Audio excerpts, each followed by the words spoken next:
우리 한국교회 중고 청년 대학부 다음 세대라고도 하고 미래 세대라고 한 이 학생들이 점점 교회를 떠나고 이제 대학가 중고등부 학생과 믿는 사람이 3%다, 5%다 이런 말을 해서 우리나라 학생들 있는 곳이 선교지다. 이런 말이 들려오고 있습니다. 주일학교에서 부모님의 손을 잡고 예쁘게 신앙생활하며 예수님을 찬양했던 아이들이 중고등 학생이 되면서 어디에 가 있을까? 물론 학구열, 대학이라는 인생의 큰 문 때문에 부모님들이 신앙에 깊이 들어가는 것을 우려하는 부모님들이 들어있어요. 그리고 오히려 공부에 집중하게 해서 대학 들어간 다음에 열심히 교회 다니면 돼.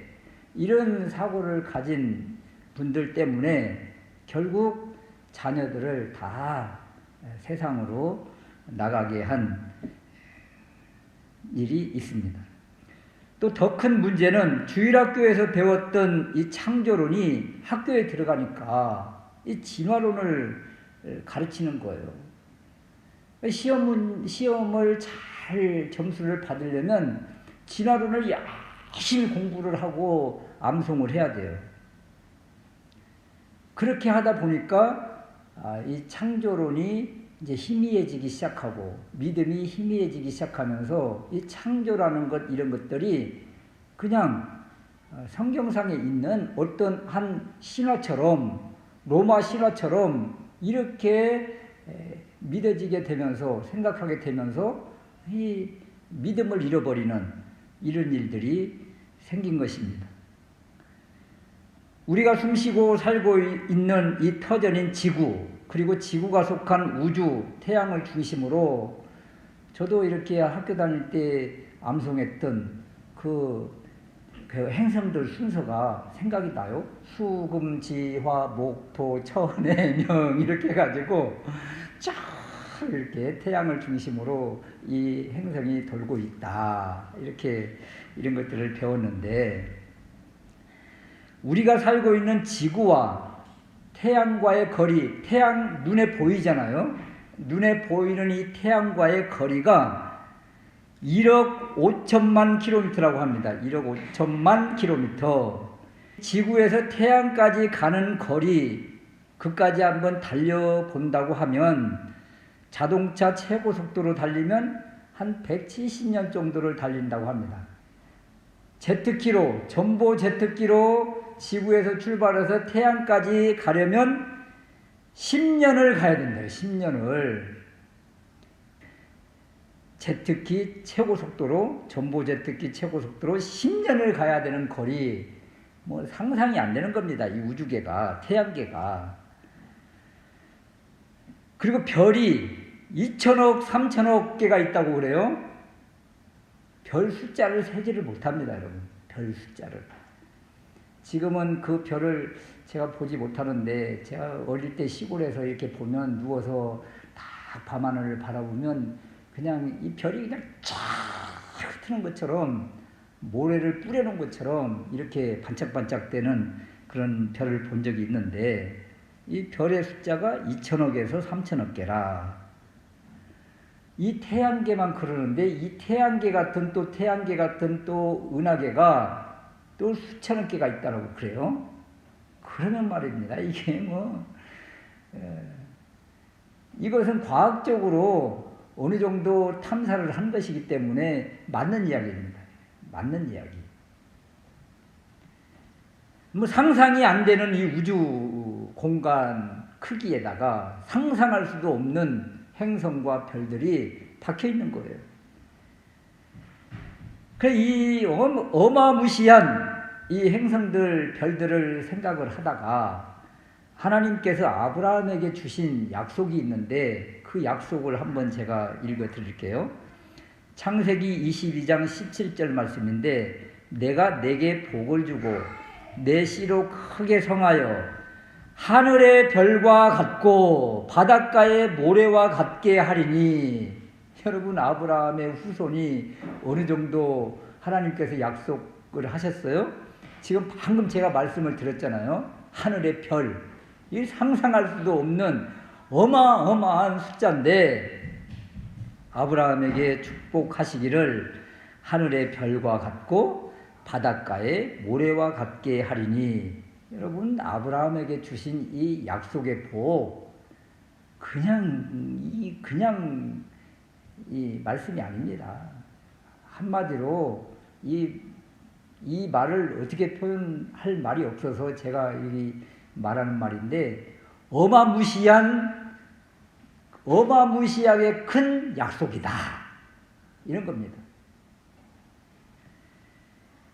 이렇게 어마무시한 우주가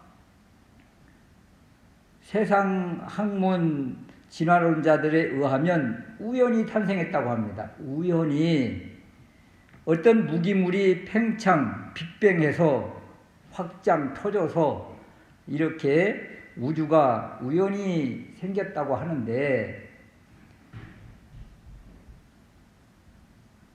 어떤 과학자가 우주가 우연히 탄생할 가능성에 대해서 이야기하는 글이 있습니다.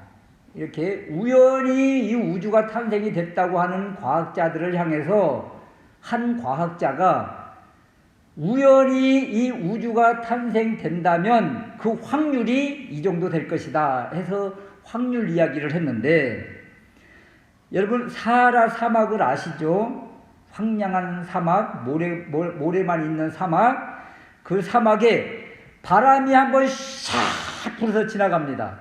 그때 모래가 우연히 보잉 747 비행기를 다 완전히 만들어내는 것보다 더 어려운 확률, 그것이 우연히 우주가 만들어진 그 확률이라고 하는 거예요.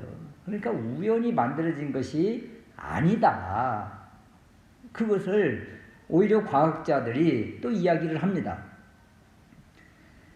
이 우주의 크기를 잠깐 말씀을 드렸지만, 이 우주보다 더 큰 어떤 특별한 존재가 설계해서 만들었다는 그것밖에 해석을 할 수가 없는 거예요.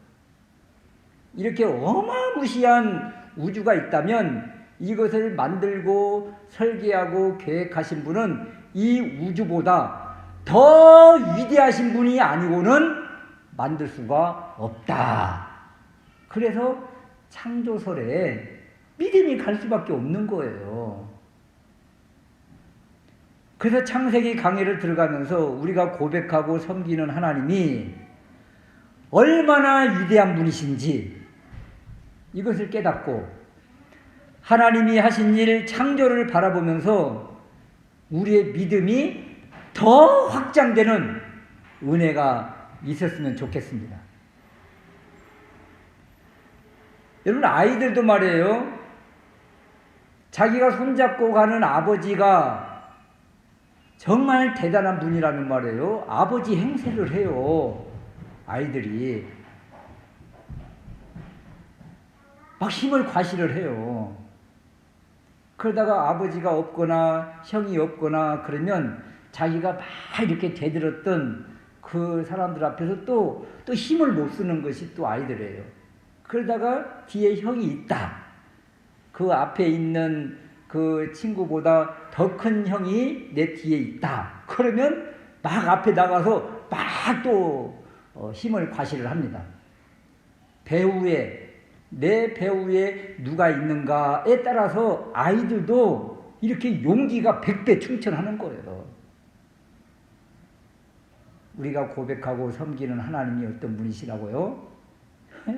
이 우주 공간을 그냥 말씀으로 창조하실 정도의 그 어마무시한 그런 능력과 주권과 힘과 권세와 권위와, 그리고 크기로 말할 것 같으면 뭐 말로 표현할 수 없는 그런 분이 우리 아버지시다.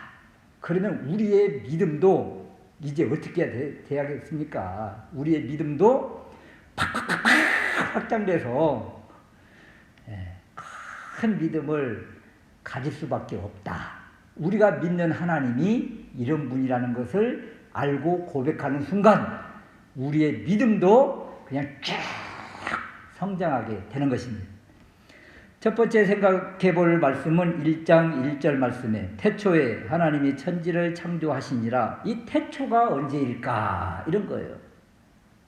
이 히브리어로 베레시트라고 하는데 태초에 또는 최초 또는 시작 이런 말을 가지고 있는데요. 우주 창조, 천지 창조의 시작, 출발선이 있다는 것입니다. 시간의 시작, 인류, 우주, 공간, 태양계의 시작, 역사의 시작, 태초, 어떤 시작하는 출발점이 있었다. 이것을 우리에게 이야기를 해줍니다. 우리가 창세기 1장을 요한복음 1장과 같이 이렇게 봐야 되는데요. 요한복음 1장 1절에 보면 태초에 말씀이 계시니라. 이렇게 요한복음 1장 1절이 시작을 해요. 구조가 똑같아요. 태초에 하나님이 천지를 창조하시니라. 요한복음 1장 1절은 태초에 말씀이 계시니라. 그래서 창세기 창조와 요한복음에 오신 그 주님을 연결하면 창세기에서도 우리의 구원자 주님을 발견할 수 있다는 것입니다. 성경은 과학책이 아닌 구원의 책이잖아요. 구원의 책입니다. 그래서 성경 각 권 말씀들에서 구원의 주 우리 예수님을 발견해야 되는 거예요. 신약에 우리 주님이 오시고 주님에 대한 관한 내용이 기록되어 있다고 해서 구약은 우리에게 의미가 없는가? 아닙니다. 구약도 구원의 책이에요. 구원의 책. 구약도 성경입니다. 성경. 그래서 구약 안에서도 우리 구원자 예수 그리스도를 발견을 해야 된다. 요한복음 1장 1절의 태초는 시간이 없는 영원전 태초입니다. 성삼위 하나님, 삼위일체 하나님이 존재하신 시간의 때 그때는 알 수가 없어요. 그래서 영원전이라, 영원이라 이런 말을 합니다. 그래서 영원전 태초. 여기에는 시작이라는 것이 없습니다. 창세기 1장 1절은 1장 1절에 나와 있는 태초는 시작이 있다는 거예요. 지금부터 시작! 이렇게. 그렇다면 창세기 1장 1절 우리가 알고 있는 우주계 태양계가 생긴 태초이기 때문에 시간, 출발, 시작에 그때 태초가 있다. 그럼 창세기 1장 1절의 태초를 알면 지구의 나이를 알 수 있는 거예요. 여러분들의 생일을 알면 여러분들이 몇 살, 몇 개월, 며칠째인지 알 수 있는 것처럼 태초가 언제인지를 알면 지구의 나이, 우주계의 나이도 알 수 있다는 거죠. 과학자들은 우주의 나이를 138억 년으로 봅니다. 138억 년. 그리고 지구의 나이를 방사선 동위 원소로 측정한 결과 46억 년 정도 된다. 이런 말도 있습니다. 지구의 나이가 46억 년 정도. 이 과학계에서 일반적으로 하는 이야기입니다. 그럼 우리 신학계 교회는 지구의 나이를 대략 몇 년으로 볼까? 제가 신학교 다닐 때 대부분의 교수님들이 미국에서 공부하고 오신 분들입니다. 미국 신학을 거의 그대로 받아들여서 우리 한국으로 가지고 오셔서 우리를 이제 가르쳐 주신 분인데, 이때 당시에 우리 70년대 한참 교수님들이 미국에서 유학해서 공부했던 이 시기에 창조과학회가 교회에서 굉장히 활동을 많이 했던 시기에 우리 교수님들이 그 창조과학회의 이제 학설들을 이제 가지고 들어오면서 우리 한국교회가 급속히 이 창조과학회의 이 주장을 많이 받아들이게 됐습니다. 이 창조과학회에서 주장하는 지구의 나이는 젊은 지구로 대략 한 6천 년 정도로 봅니다. 그럼 6천년으로 보는 이 사상이 언제부터 나왔는가 하면 그 출발선이 17세기 아시어라는 그 아일랜드 주교가 이야기를 주장을 했고, 또 19세기에 형제단에 속한 요한 넬슨 답이라는 분, 그리고 스코필드의 세대주의자인데 이 스코필드가 강하게 주장을 했던 이 지구의 나이 6천년 정도로 보는 것입니다. 그런데 미국에서 창조과학회가 엄청난 활동을 할 당시 그 배경 이면을 보면 묘하게도 엘렌 화이트라고 하는 그 안식교 교주가 신비한 환상 체험을 합니다. 근데 이분이 주님과 영적 교제를 하면서 6천년을 받았다고 그래요. 지구의 나이를 6천년으로 받고, 그리고 이 안식교가 미국에서 성경 읽는 것을 학교에서 제재를 하기 시작하고, 학교에서 기도하는 것을 이제 금지하면서 신앙이 급속도로 쇠퇴할 때 교회가 신앙 회복에 운동을 급속히 부흥의 불길을 일으키려고 할 때 미국에서 이 창조론을 받아들인 것입니다. 이 6천년의 창조론을. 그럼 6천년이라고 하는 젊은 지구의 창조론을 주장하는 사람들은 대부분 우리의 신학과 이렇게 배치되는, 우리의 신학과 연결점이 별로 없는 그 상대적인 사람들이 주장하는 것들을 교회가 받아들여서 이것을 정설처럼 여기고 창조과학회가 태동되고, 그러면서 우리 한국에도 이런 영향을 많이 받아서 80년대, 90년대 이렇게 신학을 했던 사람들의 대부분이 창조과학회의 주장인 젊은 지구론 6천년을 이렇게 받아들이게 된 것입니다. 저도 오랜 세월 동안 우리 지구 나이가 6천년이다. 이것을 이렇게 받아들이려고 믿어왔었는데, 이 사상, 이것으로 인해서 한국교회에 엄청난 신앙의 괴리 현상이 나타난 것입니다. 과학계와 너무나 동떨어진 것을 주장함으로 인해서 이 중고등부 이 학생들, 청년 대학부들이 이거 뭐 말도 안 된다 하면서 아예 신앙을, 성경을 던져버리고 세상으로 나가게 된 것입니다. 그 원인 가운데 가장 큰 원인 하나가 바로 이 지구의 나이, 젊은 지구라는 이 말이 이 신앙의 괴리 현상을 주고 학생들을 밖으로 나가게 한 그 원인이 되었다. 이렇게 주장하는 분들이 요즘 많이 이렇게 나오게 된 것입니다. 그렇다면 과학자들, 세상 학문과 우리 교회가 타협을 해서 과학의 이론을 따라야 되는가? 세상은 우주의 시작을 팽창 이론, 폭발 이론, 빅뱅으로 우주의 기원을 말하지만 우리는 그렇게 말하지 않잖아요. 태초에 하나님이 천지를 창조하셨다. 우리는 선포하고 가잖아요. 과학계와 전혀 다릅니다. 진화론자들과 완전히 달라요. 지구의 나이에 관해서 우리가 왈가불가 싸울 이유가 하나도 없는 겁니다. 1000년이 되었던 1억 년이 되었던 40억 년이 되었던 그것이 중요한 것이 아니라 이 우주를 만드신 분, 창조자, 그분이 계시다. 우리가 믿는 고백 아닙니까?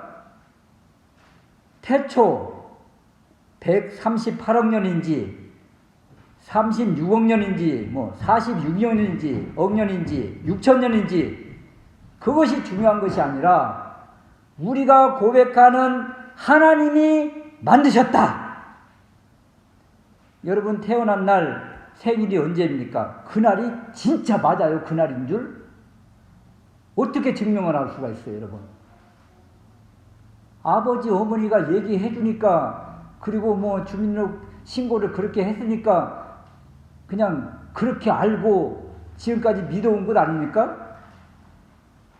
그런데 실제 알아보니까 이장이 날짜를 잘못해가지고 날짜가 바뀐 사람들도 있고, 음력과 양력을 잘못해가지고 그 정확한 날짜가 아닌 사람들도 있고, 뭐 여러분 이 생일 그거 신뢰할 수가 없습니다. 생일 날짜를 하다못해 우리의 생일 날짜 하나도 신뢰 못하는 이 세상에 지구의 이 어마무시한 이 행성이 또 지구가 생긴 날짜를 어떻게 알 수 있겠느냐고요. 그래서 우리는 진화론자들이나 과학자들과 이런 것 가지고 왈가불가 싸울 이유가 하나도 없다. 46억 년인지 6천 년인지 지구가 오래된 나이가 늙었는지 아니면 젊은 지구인지 그것이 중요한 것이 아니라 우리 하나님이 이 우주계를 태초에 만든 시작이 있었다. 이것을 믿는 것이 바로 창세기 1장 1절을 넘어가는 첫 번째 믿음인 것입니다. 두 번째는요, 천지를 만드신 하나님은 누구신가? 1장 1절 말씀에 태초에 하나님이 천지를 창조하시니라. 이 하나님을 히브리어로 엘로힘이라고 합니다. 여러분, 엘로힘은 단수인 엘로하의 복수 어미인 임이 붙어서 엘로힘, 복수가 된 거예요. 그러니까 엘로힘이라는 이 단어는 복수다. 그래서 우리가 신학적으로 장엄 복수 이런 말을 하기도 하는데, 그러면 주어가 복수이면 동사가 복수를 받아야 되고, 주어가 단수이면 동사가 단수가 되어야 되는데, 창세기 1장 1절은 창조주이신 하나님은 엘로힘은 복수인 반면 창조하다 이 동사는 단수를 받는 동사라는 거예요. 바라라는 이 동사는 단수를 받는다. 그래서 문법이 안 맞는다는 얘기예요. 문법이 안 맞는 것 같아. 엘로힘이 그러면 왜 복수인지, 동사는 왜 단수를 받았는지 창세기 1장 1절을 들어가면서 연구를 해야 되지 않겠습니까? 여기 히브리어를 보고 또 연구한 사람들의 논문을 보고 이렇게 해서 조합해 본 결과 창세기 1장 1절과 짝을 이루는 구절인 요한복음 1장 1절을 보면 이 엘로힘이 어떤 의미인지 알 수 있다는 거예요.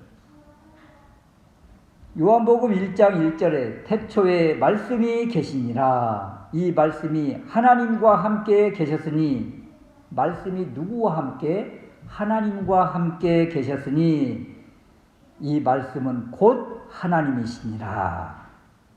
만물이 그로 말미암아 지은 바 되었다. 그가 지었다는 거예요. 그가 누굽니까? 로고스, 말씀이에요. 말씀. 말씀이 창조했다는 거예요. 요한복음 1장 1절에.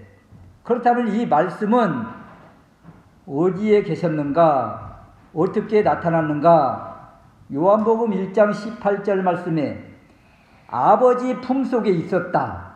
이미 아버지 안에 계셨으며 이 말씀이 육신이 되어 이 땅에 오신 분이 누굽니까, 여러분? 예수 그리스도잖아요. 그 말씀이 육신이 되어 이 땅에 오신 분 예수 그리스도. 요한복음 1장을 보면 말씀이 창조를 하셨어요. 만물을. 창세기 1장 1절에 태초에 하나님이 천지를 창조하셨어요. 그럼 이 하나님이 누구시라는 것입니까? 말씀 이 엘로힘이 바로 로고스라는 거예요. 신약의 로고스. 이분이 예수님이십니다. 그래서 1장 1절에 엘로힘 하나님이시다. 누가요? 말씀이. 말씀은 누구신데? 예수님이시다. 그런데 이 예수님과 말씀은 다 하나님 안에 있었다. 그래서 여기에 삼위일체 성부, 성자, 성령님이 한 분으로 계셨다. 그래서 복수인 것 같지만 단수이다. 이런 신비한 존재 방식을 우리에게 이야기를 해 주십니다. 여러분, 여기에서 광활한 우주를 인간의 지식으로 알기 힘들고 판단하기도 힘든데 이것을 계획하시며 창조하신 그 하나님의 존재 방식을 우리가 어떻게 알 수 있겠느냐고, 이 작은 지식을 가지고. 그래서 이건 역시 믿음으로밖에 해석이 안 되는 것이라. 예수님의 십자가 처형을 집행했던 로마 군대 백부장이 사형장에서 예수님을 진실로 하나님의 아들이었도다 고백하는 것 역시 성령님에 의하지 않고는 해석할 수 없는 것처럼 하나님의 존재 방식, 엘로힘 안에 또 로고스, 우리 성부 아버지 이렇게 계신, 그리고 복수이면서 단수인 이 단어를 우리의 인간의 지식으로 이것을 다 쪼개서 해석이 가능하겠느냐고요. 하나님의 존재 역시 지성과 이성으로 받아들이기가 힘들다. 그래서 어렵도다. 이해되지 않는다고 해서 신앙을 포기하는 사람이 있는가 하면 이 위대한 하나님이 계시구나.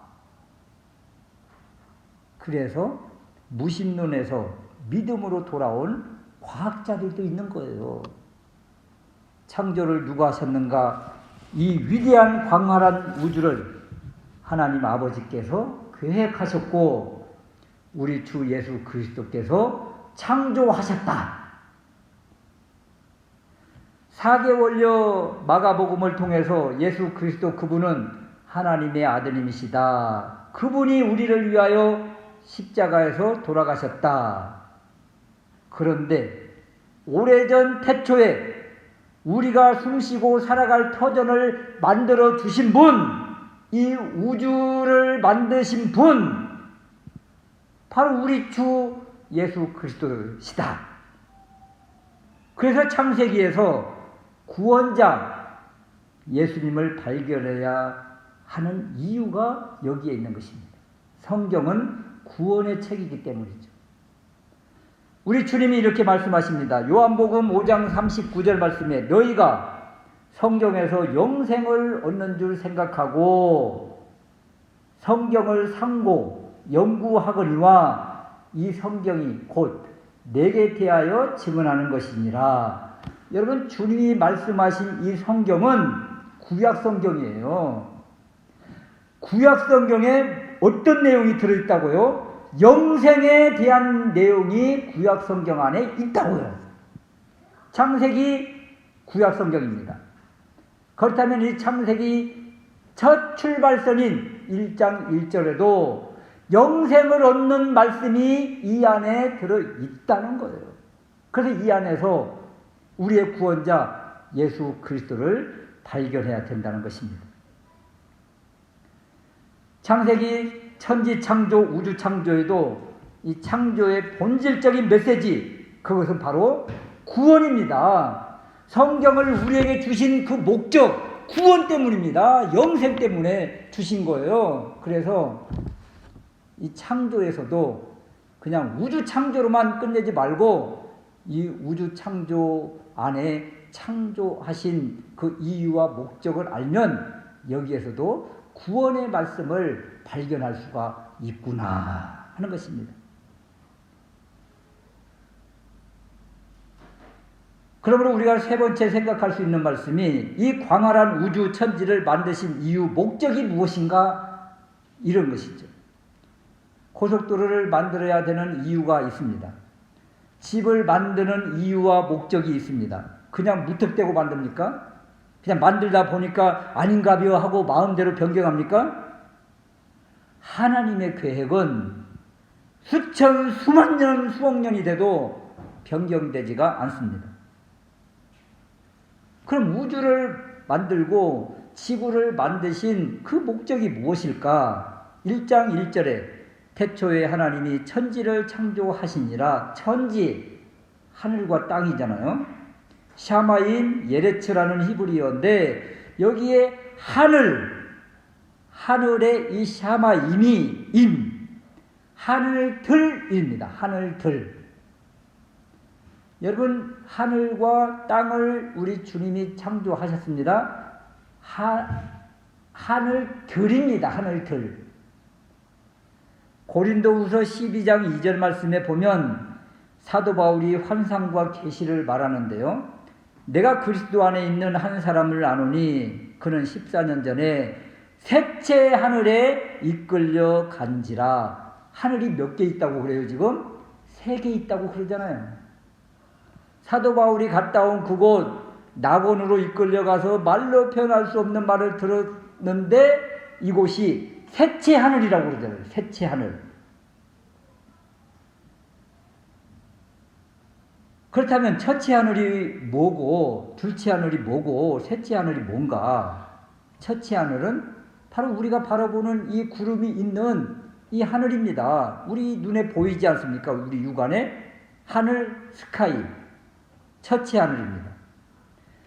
둘째 하늘은 유대적 관점으로 보면 또 성경에 표현된 말씀을 보면 계시록 12장 7절에서 9절 말씀인데 하늘에 전쟁이 있으니 하늘에 전쟁이 있다고 그래요. 미가엘과 그의 천사들이 용을 대항하여 싸우는 미가엘과 천사들이 용과 싸우는 하늘 바로 천사들이 거하는 헤븐이라고 하는 둘째 하늘이 있다는 거예요. 둘째 하늘이 있다. 천사들이 살고 있는 둘째 하늘. 그리고 셋째 하늘은 예수님이 십자가에서 돌아가실 때 한편의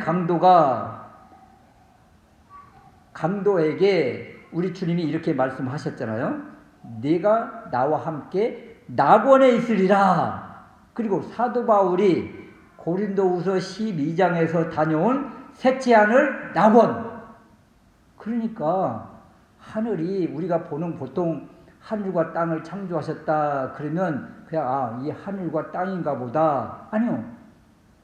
하늘들이라고 1장 1절에 분명하게 소개를 하면서 그러면 하늘들이면 하늘이 도대체 몇 개인가? 성경을 종합해서 보니까 세 하늘이 있더라. 눈에 보이는 첫째 하늘, 영계가 있는 둘째 하늘, 그리고 주님이 계시는 낙원이라고 표현된 셋째 하늘이 있더라. 그런데 창세기 그리고 성경은 구원의 책이기 때문에 구원의 관점으로 이 창조를 바라보니까 창조의 이미지, 셋째 하늘이 있고 땅이 있고 이런 모든 관점이 성전의 이미지, 성전의 개념으로 바라보니까 너무도 딱 맞더라는 거예요. 성전의 개념으로 바라보니까. 성경은 과학책이 아니라고 그랬잖아요. 구원의 책이라고 그랬잖아요.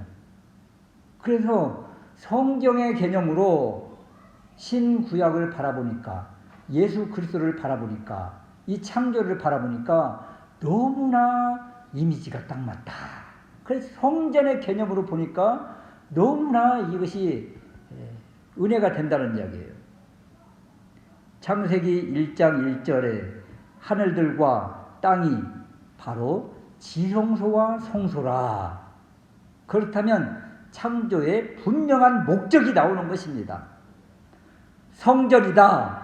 그러면 왜 만드신 거예요? 우리 하나님 아버지, 우리 하나님이 거하시는 하나님의 집을 만든 거예요. 이 우주, 공간, 우리 지구, 이 세계 왜 만드셨는가? 하나님이 거하시기 위해서 하나님의 집을 만든 것이다. 이것이 성전입니다. 성전. 그러면 성전은 반드시 구별되어 있는 것이 있죠. 지성소가 있고 성소가 있고 뜰이 있고. 그럼 지성소가 어딘가? 바로 에덴 동산인 거예요. 여러분, 성전의 개념으로, 성소의 개념으로 창조 1, 2, 3장을 보면, 창세기 1, 2, 3장을 보면, 그러면 에덴 동산이 바로 하나님이 계신 지성소로 가는 그 통로 과정의 그 장소였구나. 그곳을 통과하면 지성소로 가는 문이었구나. 근데 아담과 하와가 에덴 동산에서 실패함으로 지성소로 가는 그 문이 꽉 막힌 것입니다. 그리고 이 지성소로 가는 이 문이 언제 열립니까? 우리 주님이 십자가에서 못 박혀 돌아가실 때 성소의 휘장이 찢어졌다, 갈라졌다. 바로 지성소로 가는 문이 열렸다. 그래서 창조의 목적인 하나님과 교제하는 지성소로 가는 그 길은 오직 한 길, 한 문, 예수 그리스도를 통하지 않고는 들어갈 수가 없다. 이것을 우리에게 말씀해 주시면서 창조의 목적, 그것은 하나님의 집을 만드는 것이며 하나님과 같이 피조물, 특히 영적인 존재인 사람과 교제하기 위해서 우리 주님이 이 광활한 우주와 그리고 지구와 우리를 만드셨다. 이것이 바로 하나님께서 창조하신 창조의 계획과 목적이라. 그러므로 창세기를 통하여 하나님의 계획과 뜻, 그리고 우리와 교제하기 위하여 꾸준히 예수 그리스도의 모욕을 계속적으로 보내주신 그 하나님을 발견하고 우리의 믿음이 이제 이 작은 믿음에서 어마무시한 하나님 아버지를 바라보면서 우리의 믿음도 점점 자라고 확장되는 은혜가 있으시기를 주님의 이름으로 축원합니다. 아멘.